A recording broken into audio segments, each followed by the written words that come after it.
Hey everybody, this is D Hunter, bringing another action figure review. Today, we're going to be looking at the McFarlane DC Multiverse Justice League Task Force Superman. This is part of the Build-A-Figure Darkseid wave. They're all based off the Super Nintendo and Sega Genesis video game Justice League Task Force. That was a fighting game back in the 90s, and all these figures look like great 90s versions of the superheroes, except they have obvious video game pixelation. I pre-ordered this guy from the McFarlane toy store. He arrived today, so let's take a look at the packaging. As you can see at the top, 22 moving parts. McFarlane Toys, ages 12 plus.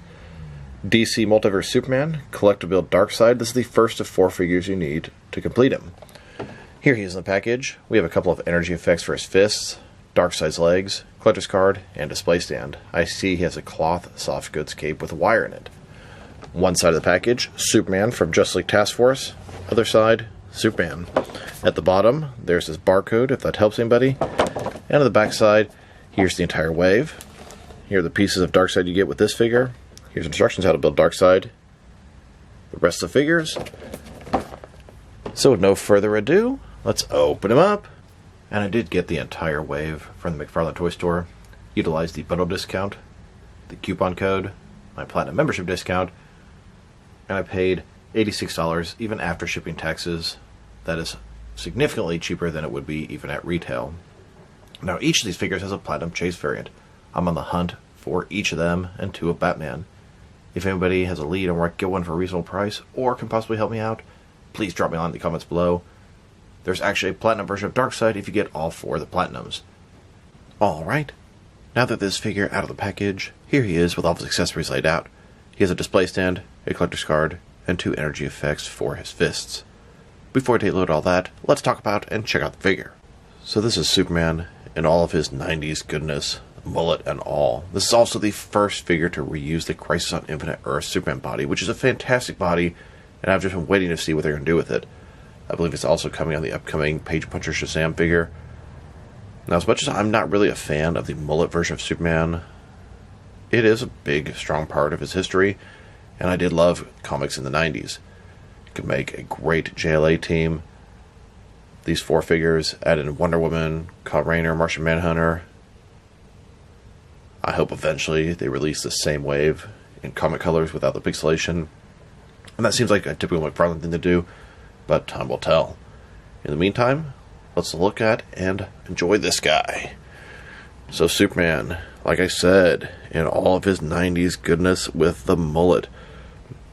He's not this big, giant, swole Superman, which is accurate to some of the comics, but this is how he was in the majority of the comics. Like I said, I was never a big fan of the long hair. Superman's not exactly a mullet, but he had that for a while. Now, here's the pixelation. It looks weird, kind of cool. You can see the abs, little spots all over his arms. I've seen some people try to take them off. I'm not comfortable enough to try that. But it is that Crisis body, which I think is a fantastic body. I wish I used it for Chris Reeve, even though it seems a little bit maybe too buff for him, just a tad. It looks really good. Imagine this in a regular paint job. That's just what I keep telling myself. The head, no pixelation there, just all over the body. And if it was solid blue, typical Superman symbol, this would be a perfect 90s Superman. As is, it's a cool variant. And McFarlane likes releasing the variants first and the real ones later, so I hope we do get a real one. Double jointed elbows, double jointed knees. You can see the boots. They have sort of the opposite type point there. A little bit more pixelation there. Cloth soft goods cape with a wire. I like how it's just sitting down there. Right now, I can sort of just put it around his legs. It looks good draped down below. As a whole, I am pleased with what I'm seeing. It's sort of a mixed bag. I really like the figure. I think he'd be a great 90s Superman, but they released this video game version with these giant noticeable pixelation pieces, which is cool for a variant, but why the variant without the real thing? And a closer look at his face and head sculpt. It does look maybe a little too frowny for your typical Superman, but it's a good face, a little stern, hair looks good for that version of Superman.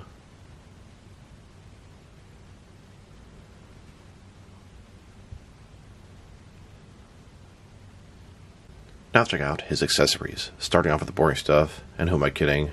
It's all boring stuff. We have his display stand, typical McFarlane display stand we've seen countless times before. Then we have his collector's card. As you can see, it's that 90s Superman with that long hair. Looks very similar to the figure, except the pixelation. Superman from Justice League Task Force. On the back, there is a description. If you want to read that, pause now. And then we have these two energy effects. The game was a fighting game, so it'd be like him, you know, hitting him with his fist, going, cha cha cha cha cha, whatever. It's made of a rubber material, fits around his fist, and makes sense for a fighting game version of these characters, but totally useless for the characters in general. Here's Superman with that energy effect around his hand. Honestly, his hand is too big for it. If you put his hand all the way inside, it just like pops off. And then I guess you can try to have it sort of sideways there, but it looks ridiculous. So, like I said, put it in there all the way, it just literally pops off. So you put it in there, maybe about like that, it'll sort of stay on. Now, Superman's the only one that maybe could actually use this as a real Superman figure. I mean, sitting there, punching into a wall to shorten the point of impact. But as a whole, it's not really something I want on my figures, even in an action scene. Yes, it makes sense for these kind of games. You know, doing a little power move, whatever, even on his feet, perhaps, kicking up there. But, yeah. Now to talk about his cape for a second. Cloth soft goods cape with a wire coming down as well across the bottom. It looks pretty good, bunched up like this, kind of wrapped around his legs, draped down. The cape itself can stretch out about that far, not bad, and you can really do whatever you want with it. You could have it going to one side, kind of like so. You could have it sort of behind him like he's gliding down. The wire is very strong, a lot of possibilities here. Now to check out the reuse of this guy and the Crisis on Infinite Earth Superman. And it's about time they reused his body. I thought this body was excellent, but I want it on a regular Superman. And the video game Superman is not what I had in mind. And even if it was regular, the long-haired Superman is not exactly what I had in mind, but it does work for him. But they could easily use this body on a short-haired Superman as well. So let's take a closer look. Obviously, heads are completely different. The torso, the stomach, the diaper, the arms, it all looks to be identical. The legs, the boots, cape's a little bit different, but it's 100% the same figure, different paint job, different head, different cape. And they both look great if you ask me. Now that I've taken a pretty good look at the figure and his accessories, let's check out his height. From bottom to the top of his head, standing about 7.4 inches tall, which can translate to just under 19 centimeters. And for his articulation, starting with his head, of course, you can rotate side to side. The hair can completely get over his shoulders. You can look up and down. Up, not that much, and that's going to make it a little bit difficult to get into a flight pose. Down about that far. So, speaking of flight pose, take the guy, bend him. The torso moves very nicely for that purpose. See, the legs are still straight like that, but the head does not look forward enough. I mean, you'd have to kind of have him like this, but I want him like this, able to look ahead. I get the hair. Shoulders on a ball joint, goes out more than 90 degrees, up, down, around. They're not like loose, like they won't stay in place, but they're not like tight either, but it will hold every single pose I want to get them into. Just not sure if it'll always be that way. Butterfly ring between the shoulder and chest, increase in range of motion, covered large gap, bicep cut, double jointed elbows, and they did a great job on improving the elbows and the knees. See how much more seamless it is than usual to have normally a totally sort of flat piece here, and it looks bad when you have it out like this. This actually looks halfway decent. Don't get me wrong, his arm would never bend this way, but if you're bending it kind of like, come on hand, stay on there. I don't know, like this, it looks a lot more seamless than before, where it would have those little straight edges. His wrist, rotate, and hinged. Torso, ball joint, rotate around, forward and back. Another one is waist, rotate around, forward and back. Between the two, very good range of motion. legs, complete of splits, McFarlane style hip joints. Rotation is actually pretty good. Legs go forward almost all the way. Back not much. Double jointed knees, and they did the same thing with the knees as the elbows, smoothed it out quite a bit. And the ankles, forward and back, rotate, tilt rock, and toe articulation. Here's a look at Superman hovering above the skies of Metropolis. Here's the Justice League approaching Darkseid on his planet Apocalypse. Every game has a final boss, and every final boss has his minions. A bunch of parademons come out to protect Darkseid. Darkseid orders his parademons to attack. Attack! Kill them! For Darkseid! Justice League springs into action. They all have their specialties, and they take on Darkseid and his army. You can see Aquaman using a trident, taking down a parademon. Here's Batman throwing his batarang. And then we have Flash using the Speed Force, taking out parademons one by one. And here's Superman using his heat vision. Now let's check them out. Next is some other action figures, starting off with some other Justice League Task Force figures, and then some other Superman figures. Here's Superman, next to the rest of his wave. This is based off the Justice League Task Force video game, and these are all pretty good 90s versions of these characters. Batman, Superman, The Flash, and Aquaman. Buy all 4 of these figures, collect to build Darkseid. Like I said, these are all great 90s representations of the characters, except for the video game pixelation. I was certain the Platinum Chase variants for these guys were going to be comic looks, painted normally, but boy is I wrong, they're even more ridiculous looking. Each one is a Platinum Chase variant, and if you get all of them, you can make a Platinum version of Darkseid. The first time they ever made a Platinum Build-A-Figure. I'm on the hunt for all of them, hopefully they'll be easy to find. Now this is not the only video game Superman McFarlane has made. We have the Justice League Task Force Superman and the Injustice 2 Superman, both of which are very nice Superman figures. Here's this video game Mullet Superman, next to a big, swole, giant buff Mullet Superman, both of which are accurate to different depictions of Superman in the 90s. Although, I'd love to see this new one in a regular paint job. Here he is, next to a couple of earlier McFarlane Superman figures, the Action Comics 1000 and animated series, and the Action Comics 1000 is still one of my favorites. Then, with the Hush and Page Puncher Superman, a couple of nice releases, but have their flaws as well. And now, with the Page Puncher Armored Superman, and here he is, with some of the recent Superman figures.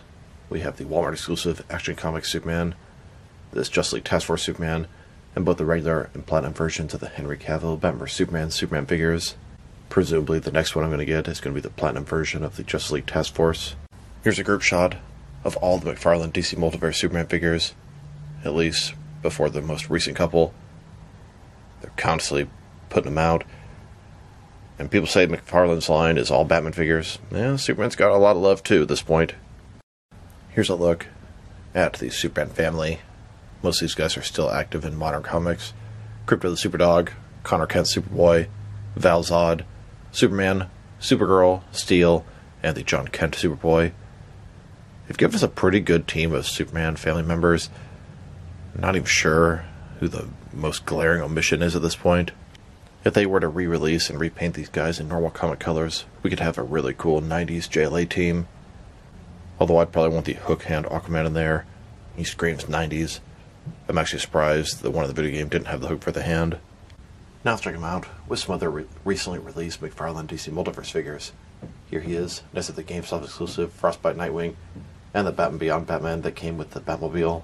Here's the Superman, next to the Planet Ron Swamp Thing Mega figure. And here he is, next to the Amazon exclusive Court of Owls 3-pack. Then, with the McFarlane Toy Store exclusive Brave Fogel Batman. And now, with the Batman vs Superman wave, both versions of the Nightmare Batman, both versions of Superman, Doomsday, Wonder Woman, and all 3 versions of the Armored Batman. Here's Superman, next to the Zack Snyder's Justice League Armored Darkseid. And here he is, next to Wave 8 of McFarlane Collector's Edition figures, both the regular and Platinum Chase variants of Lightning Lad, Simon Baugh's Green Lantern, Geoforce, and Grid. I currently have 8 of the 12 figures in this wave. Still need both versions of Mr. Terrific and Chris Reeve Superman. Then, with the third digital wave, Speed Force Flash, Earth 2 Robin, and both versions of the Silver Age Joker. And now, with the Amazon exclusive Arkham City Detective Mode Batman vs Solomon Grundy 2-pack. And finally, with a few more McFarlane Toy Store exclusives. We have the Nightmare variant of the Vampire Batman, and both versions of Jonah Hex. Now let's check them out, next to some action figures from different various companies, so we can see how he fits in, both scale and style-wise. In case you want to know which lines you can mix them with, since he's a McFarlane toy, they're typically the 7-inch scale. I'm going to start off my comparisons with some of the large action figure lines I collect, and work way smaller, and I'm going to include as many Superman figures as I can during these comparisons. Since we already checked him out next to a bunch of other McFarlane Superman figures, here he is next to some more McFarlane toys. In front of you are 5 different action figure lines, all from McFarlane toys, all 7-inch scale. And now, with some Jack-specific wrestling figures and some Diamond Select toys, here's Superman next to a small bottle of Jägermeister, and here he is with some DC Direct and NECA Superman figures. Then, with both some Mattel and Jazzwares wrestling figures, and now, with some Mezco and Mattel Superman figures. Next, with some Hasbro Marvel Legends and Mafex figures. And finally, with some SH Figure Arts and Jazzwares Fortnite figures. So overall, this is a cool Superman figure. The body's excellent.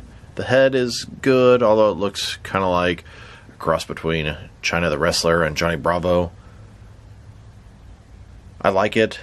I don't really like the pixelation, but I appreciate it for what it is. Based off a video game figure, it looks good. It looks sharp. It's a cool variant. And it makes you think, what could we possibly get as a regular version from the 90s with the same body and head sculpt? The head I have some issues with, mainly the face. I'm not a huge personal fan of the Mullet Superman, but I want a good version of him to stand with my JLA. His accessories, pretty much garbage. No extra hands. He has those energy effects that are worthless as far as I'm concerned. The cape's pretty good. Articulation's fantastic. If I were to rate this guy, first thought, 6 out of 10, but I really do like the way he looks, so I'm going to bump up to a 6.5. But it's just not what I want for this release. I want a version without this pixelation, which kind of ruins the figure. It's still a cool video game variant, and you know what, the more I talk, I'm bumping him back down to a 6. If this was a regular version, he might get a 7.5, even though I don't even like the Mullet version, and the face has some opportunities, let's just say.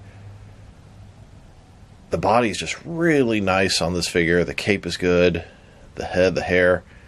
It all works for that particular version of Superman. This is based off the video game, and I appreciate that. I think it's pretty cool. A deep cut, making a Super Nintendo and Sega Genesis game from the 90s that really failed at the time. Still, it's a cool figure, cool release, cool wave, but I hope they make this exact wave with comic colors in the future. So this is D Hunter. Thank you for watching this video. If you liked the video, press like below. If you have anything you want to say with the video, add to the comment section. If you want to see additional action figure reviews from me, press subscribe. I do appreciate you do that. Once again, this is D Hunter. Thank you for watching this video, and I'll talk to you guys real soon.